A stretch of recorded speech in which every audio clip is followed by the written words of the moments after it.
My wife hasn't touched me in 3 years and says she's too busy to see a doctor about it, so I went to the club instead, and when I couldn't get it up, I realized I'd just missed who she was before. Posted by you/thearchitect_7. My wife does a physical job. She has a lot of demands on her body. She is still breastfeeding our baby, she does hours of physical labor every day, and by the end of the day, she is beat. I've tried to be understanding, especially with an almost 2-year-old, and not bother her for smash.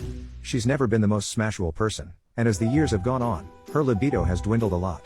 She preferred to just offer oral B as often as she felt like it, which worked for me. But now it's months in between. It's causing me to fall back into pornography, which I hate because it makes me depressed and ashamed. We've talked about it 100 times. I don't like when I start to come off as whiny, so I try to be calm and reasonable, but I have needs. She has agreed to at least try, even once a week or once every 2 weeks. Months have gone by. I have to beg. It's pathetic. I'm so lonely. I think about her so much that I'm sitting here with literal blue balls. She said I'd get some last night, but the baby stayed up late. Now it's the next night. The baby went to bed early, but she's conveniently fallen asleep again.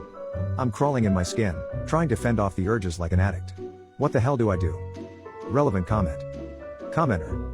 Get a babysitter for the night. She'd probably be more in the mood on a date night with no crying child around. OP.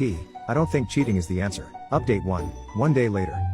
After considering everyone's advice and reflecting, I had a big talk with my wife. Here's what happened.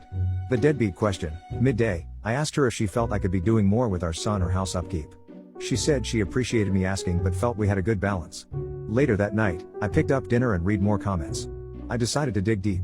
Surprisingly, as I was getting out of the shower, my wife was waiting for me and asked if I wanted oral B. She'd known I was wanting since Wednesday, but this was the first good moment with the baby sleeping and no massage work earlier in the day. I told her everything. I apologized for not giving more non-smashable intimacy. I apologized for sometimes feeling frustrated and piling onto the demands she already has. I asked if she was feeling okay in her own body. Surprise for me, she wasn't. She had something going on with her body that I didn't know about, so she's going to see a doctor about it. I asked her if she found it gross or off-putting that I would ask for oral B in these tiny windows when the baby is asleep. She said not at all, only that she feels guilty when she doesn't feel up to it, but that it's okay to ask. Then the best part, we had a long chat about prioritizing both solo time and date time. We had really let this thing get away from us, but with our son being old enough, it was time to work on it. We fantasized about doing things together again, even in short windows.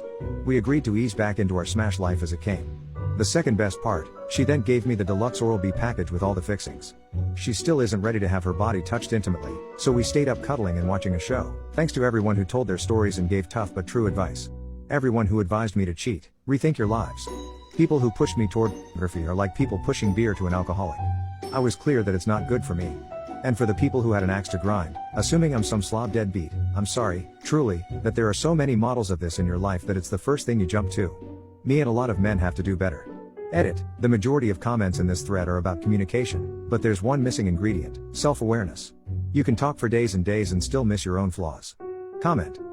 Yay. What a great outcome, and a great example of how to communicate with your partner. Not everything should immediately go to divorce at the first sign of trouble. I wish you guys a successful marriage and your wife good health. Answer. Redditors on their way to ruin a healthy relationship because of the smallest inconvenience. OP. The rush to cheat, open the relationship, hire a smash worker, or buy a plastic vagina. Stuff is wild, man. We have a kid. I believe relationships can and should look a lot of different ways, but goddamn, y'all. Update 2. 1 year later. Veiled. It's about to be 3 years without smash with my wife. I went to a strip club a few days ago, and something strange happened. In post 1, I got beat up about pulling my weight in the household, prioritizing non-smashable intimacy, and communicating well. In my second post, we sat down and had a game-changing conversation where I realized my wife had a post-birth exacerbation of a pre-existing condition that made her lady parts. Not great. Since post 2, our lives have only gotten busier and more stressful. Our kid is more of a handful than ever, and there are a variety of homeowner projects that are killing us. It feels like everything is broken around here, and we're stressed. My kid is growing and sleeps in our bed, so I've moved to his bedroom for now. Honestly, it helps everyone sleep better, but needless to say, there is zero smash happening. In post 2, my wife said that while she wasn't ready for smash yet, she'd be as forthcoming as possible with oral B when I needed it. I've tried to pick good moments, never on days when she's working hard with her body, only when the house is in order, when she's not on her period, and mostly on days when we've been able to have a little non-smashable intimacy. But it's become this desperate waiting game, trying to find a spare 15 minutes where I don't feel ashamed to ask for some companionship and release. Then I feel like a pervert, trying to pounce on her and beg for a blow. I can count on one hand the times this has happened. She's agreed each time, as we discussed, but it just feels so desperate. Using advice from before, I just asked her straight up.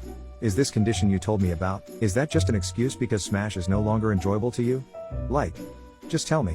She says she just hasn't had time to see a dermatologist. I completely understood. But the lack of Smashable release is twisting my insides. It's making me secretly steal glances at other women, making me feel lecherous and disgusting. Thirst traps are ensnaring me easily. Is creeping back into my periphery. Here's something I know to be true, I will never be unfaithful to this woman. She is the love of my life, and the thought of hurting her is the worst thing I can imagine. She's traveling for a few weeks. Feeling so unbelievably lonely, I went to a strip club.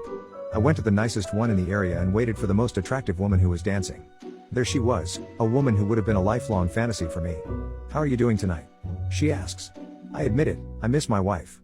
I'm lonely. She asks if I want to come into the back. Yes. Let's go. She removes her top and begins to gyrate in front of me. I wait for that electric feeling of aliveness to swell up from deep inside me. And there's nothing. I sat with a straight face for 5 minutes, paid her $25, walked out, and came home. My first thought was the obvious one, the one I was testing, that my wife is the only woman in the world I want to be with. Maybe I've aged out of Smashable trysts. I don't know. I'm sitting here today just feeling lost, lonely, and depressed.